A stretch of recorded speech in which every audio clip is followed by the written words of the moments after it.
Hello everyone, welcome to backbone school. আজকে আমরা কথা বলবো রিঅ্যারেঞ্জিং নিয়ে। চলো যাওয়া যাক আজকে আমাদের লেসনে। সো আজকে আমাদের রিঅ্যারেঞ্জিং এ আছে, আমরা প্রথমগুলো সেন্টেন্সগুলো দেখে নেই। He did that to enslave us for the next 10 years.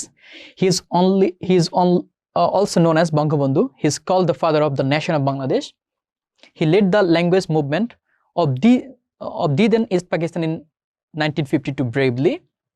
He was born in Tungipara, Gopalganj in 1920. In 1958, Ayub Khan declared martial law.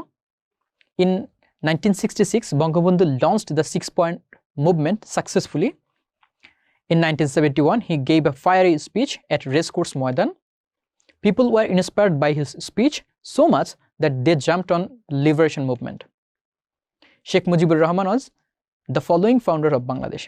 So এটা রিঅ্যারেঞ্জ করার আগে আমরা কিছু কথা জেনে নিই। আমরা রিঅ্যারেঞ্জ মূলত করি একটা ব্যক্তির জীবনীকে অথবা একটা বিশেষ হিস্ট্রিক্যাল ইভেন্টকে অথবা কোনো স্টোরিকে, এরকম বিষয়গুলো আমরা রিঅ্যারেঞ্জ করে থাকি সাধারণত।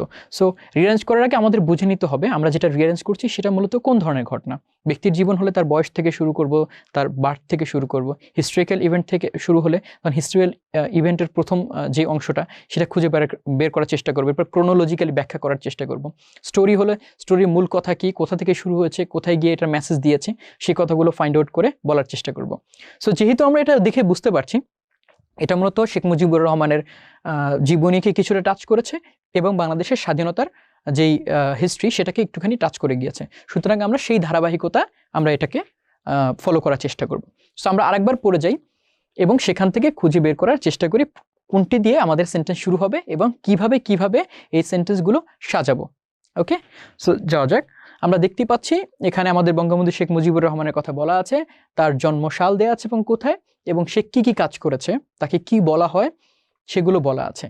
সো আমরা যদি ভালো করে তাকাই প্রথম থেকে শেষ পর্যন্ত, এটা খুবই সহজেই বলা যায় যে এটাই আমাদের প্রথম sentence. Sheikh Mujibur Rahman was the founding leader of Bangladesh.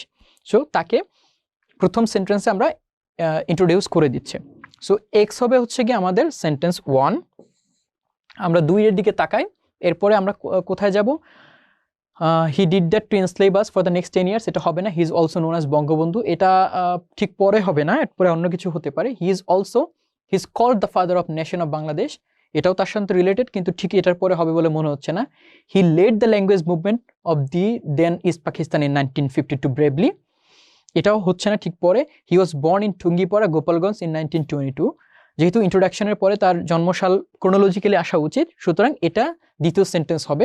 এরপরও আমরা দেখে নিই অন্য কোনো সেন্টেন্স এটার সাথে যায় কিনা, না মাঝখানে কোনো সেন্টেন্স তাকে সরাসরি রিলেট করে না, সুতরাং এটা আমাদের সেকেন্ড সেন্টেন্স। সো আমরা থার্ড সেন্টেন্সে যাওয়ার চেষ্টা করি। আমাদের থার্ড সেন্টেন্স আমরা যাই, তার হি ওয়াজ বর্ন, আমরা তার জন্মসাল পেয়ে গেলাম। এরপরে তাকে বলা হয় বঙ্গবন্ধু, তাকে বলা হয় ফাদার অফ দ্য নেশন, যেহেতু ফাউন্ডিং লিডার চলে আসছে, সুতরাং তারপরে ফাদার অফ দ্য নেশন হওয়ার কথা, অর্থাৎ probably this will be our third sentence. আমরা গিয়ে অ্যান্সার শিটটা একটু দেখে নেওয়ার চেষ্টা করি। He was born in Tungipara, he is called the father of the nation, আমরা ঠিক যেরকমটা বলেছিলাম ঠিক সেরকমটাই। সো আমরা ক্রোনোলজিতে চলে যাই, আমরা 3 পেয়ে গেলাম, এরপর আমরা 4 খুঁজবো, অর্থাৎ he is called the father of the nation of Bangladesh. So আমরা সেটা পেয়ে গেলাম।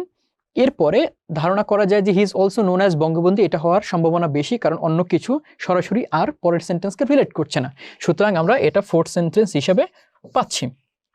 আমরা ফিফথ সেন্টেন্সে যাই, সেখানে বলা আছে বঙ্গবন্ধুর আলোচনা, মোটামুটি এখানে আমরা পেলাম। এরপরে সরাসরিকে বঙ্গবন্ধুকে রিলেট করে এরকম কিছু নয়, মার্শাল ল, এগুলো ক্রোনোলজিক্যালি পরে চলে আসবে, সুতরাং নাম্বার 5 হতে পারে in 1958 Ayub Khan declared martial law. না, সেটাও হবে না, কারণ গিয়ে এর মধ্যে আমাদের ভাষা আন্দোলন আছে, সুতরাং এটা 5 নম্বরে হবে। He led the language movement of the then East Pakistan in 1952। মনে রাখতে হবে এখানে কিন্তু আমরা সালকে ফলো করতেছি, যেহেতু এটা হিস্ট্রিক্যাল ইভেন্টকেও টাচ করেছে, সুতরাং হিস্ট্রির যে ক্রোনোলজি সেই ক্রোনোলজি আমরা একটু মেনটেন করব।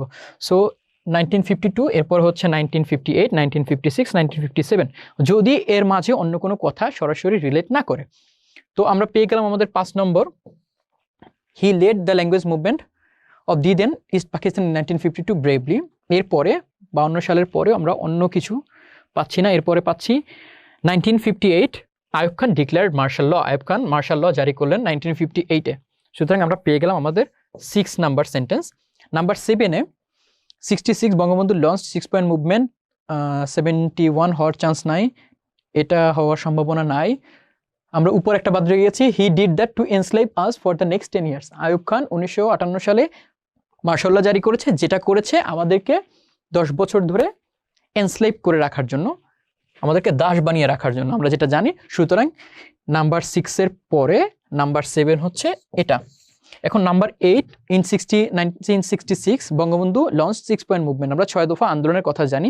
সুতরাং এটার পরে এটা হবে আমাদের নাম্বার 8। নাম্বার 8-এর পরে আমরা সালের ক্রোনোলজি অনুযায়ী 1971 he gave a fire speech at Racecourse Maidan, অর্থাৎ বঙ্গবন্ধু শেখ মুজিবের কথা বলা আছে, যিনি একটি জ্বালাময়ী ভাষণ দিয়েছিল। আমরা পেয়ে গেলাম আমাদের নাম্বার 9। নাম্বার 10-এ হচ্ছে তার ভাষণের পরে আমরা একটাই বাকি আছে, people were inspired by his speech so much that they jumped on liberation movement, অর্থাৎ আমরা আমাদের 10টি পেয়ে গেলাম। সো এগুলোকে আমরা ক্রোনোলজিক্যালি সাজিয়ে দেখার চেষ্টা করি আমাদের মূল রিঅ্যারেঞ্জমেন্টটা কীরকম দেখায়। আমরা দেখতেই পাচ্ছি ক্রোনোলজিক্যালি, হ্যাঁ আমাদের সবগুলো ম্যাচ করছে। আমরা পেয়ে গেলাম আমাদের 10টি সেন্টেন্স। নাও এটা হচ্ছে কি আমাদের বোঝার সুবিধার্থে আমরা ক্রোনোলজিক্যালি সাজিয়ে দেখলাম সব একটার পর একটা লজিক্যালি কানেক্টেড কিনা। ইয়েস, আমাদের সবগুলো লজিক্যালি কানেক্টেড, কিন্তু আমরা অ্যান্সার স্ক্রিপ্টে ঠিক এভাবে লিখবো না। আমাদের অ্যান্সার স্ক্রিপ্টে শুধুমাত্র কোনটার পরে কোনটা হবে এটা ইন্ডিকেট করব। কিভাবে ইন্ডিকেট করবো আমরা একটু দেখে নিই। ঠিক এভাবে অ্যান্সার 1 নাম্বার হচ্ছে গিয়ে আমাদের নাম্বার এক্স যেটা ছিল সেটা 2 নাম্বারে হলো, অর্থাৎ সেন্টেন্স নাম্বার 2। সেন্টেন্স নাম্বার 2-তে হচ্ছে গিয়ে রিঅ্যারেঞ্জমেন্টের যে সেন্টেন্স ভি, অর্থাৎ 5, 3-এর পরে যেরকম ঠিক এরকম একটার পর একটা আমরা সাজিয়ে রাখি, ঠিক এই অর্ডারেই এখানে সাজানো হয়েছে। আশা করি সবাই বুঝতে পারছি। ধন্যবাদ সবাইকে আমাদের পরবর্তী লেসন দেখার জন্য আবার আমন্ত্রণ জানাচ্ছি। আল্লাহ হাফেজ।